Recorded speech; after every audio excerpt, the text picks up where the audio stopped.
नमस्कार दोस्तों। JEE PYQ की सीरीज में आपका बहुत बहुत स्वागत है। चलिए देखते हैं क्वेश्चन में क्या दे रखा है।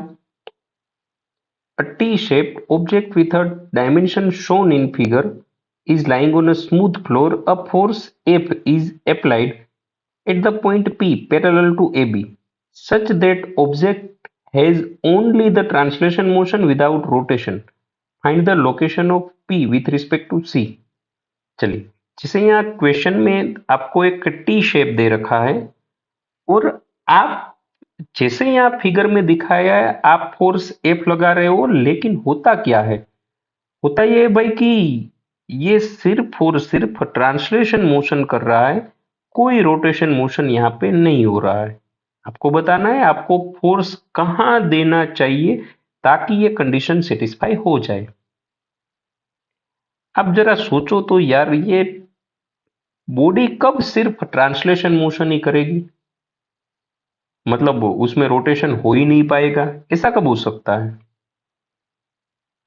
कि आप कोई पॉइंट पे फोर्स लगाओ और बॉडी सिर्फ और सिर्फ ट्रांसलेशन मोशन ही करे, रोटेशन मोशन पॉसिबल ही ना हो। अगर कोई ऐसा पॉइंट है तो वो पॉइंट क्या हो सकता है? अरे भाई, ऐसा तो सिर्फ एक ही पॉइंट हो सकता है, सेंटर ऑफ मास। अगर आप किसी भी बॉडी के सेंटर ऑफ मास पे ही फोर्स लगाओ तो वो ट्रांसलेशन मोशन ही करेगा। मतलब यहां पे अगर ये सिर्फ और सिर्फ ट्रांसलेशन मोशन ही कर रहा है तो पक्का ये फोर्स सेंटर ऑफ मास पे ही दिया होगा। तो हमें यहाँ पे सिर्फ और सिर्फ सेंटर ऑफ मास ही निकालना है, लेकिन सेंटर ऑफ मास सी के रिस्पेक्ट में निकालना है। चलिए देख लेते हैं सेंटर ऑफ मास कैसे निकाला जाए। जरा क्वेश्चन को ध्यान से देखो, इसके डायमेंशन देखो।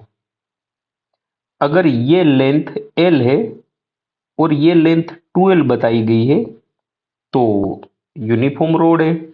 तो क्या ये मास m मान लूं तो क्या मुझे ये मास 2m मानना चाहिए? क्यों भाई? ऊपर वाली लेंथ l है तो नीचे वाली 2l है, तो मास भी 2 टाइम बड़ा होना चाहिए। चलिए मैं यहां से सेंटर ऑफ मास निकाल लूं। फिगर देखना, यहां से सेंटर ऑफ मास निकाल रहे हैं। चलिए एक बात ये भी है कि सेंटर ऑफ मास का सिर्फ y कोऑर्डिनेट होगा, x कोऑर्डिनेट नहीं होगा। क्यों? क्योंकि सेंटर ऑफ मास, चलिए मैं यहाँ पे वर्टिकल लाइन खींच लूं तो जितना मास इधर है क्या उतना ही मास इधर है? जी हाँ बिल्कुल। मैं यहाँ से वर्टिकल लाइन खींच लूं तो जितना मास इधर है क्या उतना ही मास इधर है? हाँ, तो centre of mass x axis में ना ही इधर जाएगा ना ही इधर जाएगा। चलिए मैं इसे हॉरिजॉन्टल लाइन खींच लूं तो क्या जितना मास नीचे है उतना ही मास ऊपर है या नहीं है? नहीं है भाई, नीचे ही सिर्फ मास है, तो सेंटर ऑफ मास सिर्फ वाई एक्सिस में ही मिलेगा, एक्स एक्सिस में सेंटर ऑफ मास नहीं होगा। चलिए सेंटर ऑफ मास का वाई कोऑर्डिनेट निकाल लूं। क्या होगा?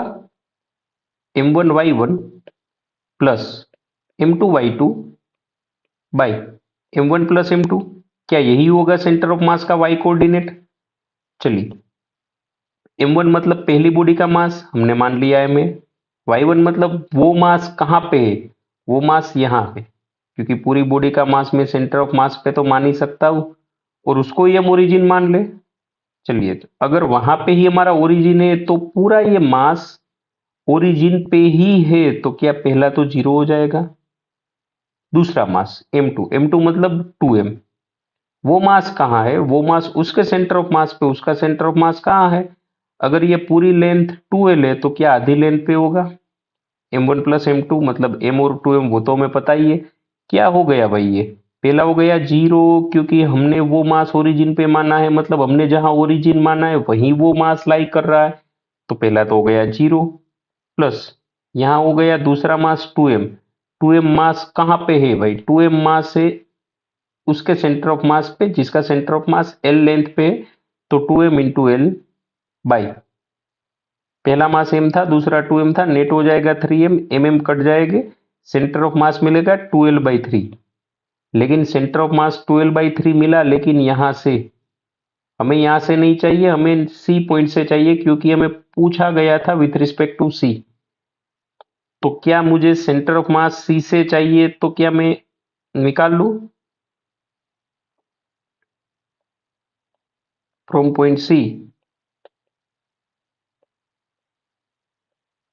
इक्वल टू, क्या पूरी लेंथ 2l है, यहां से ऊपर जितनी लेंथ मिली वो लेंथ निकाल दूं, सेंटर ऑफ मास मिला ऊपर से 2l/3, तो क्या पूरी लेंथ में से ये ऊपर वाली निकाल दो तो बची हुई मिल जाएगी 2l माइनस 2l/3, मतलब ये हो जाएगा कुछ 3 2 6 माइनस 2 यानी कि 4l/3।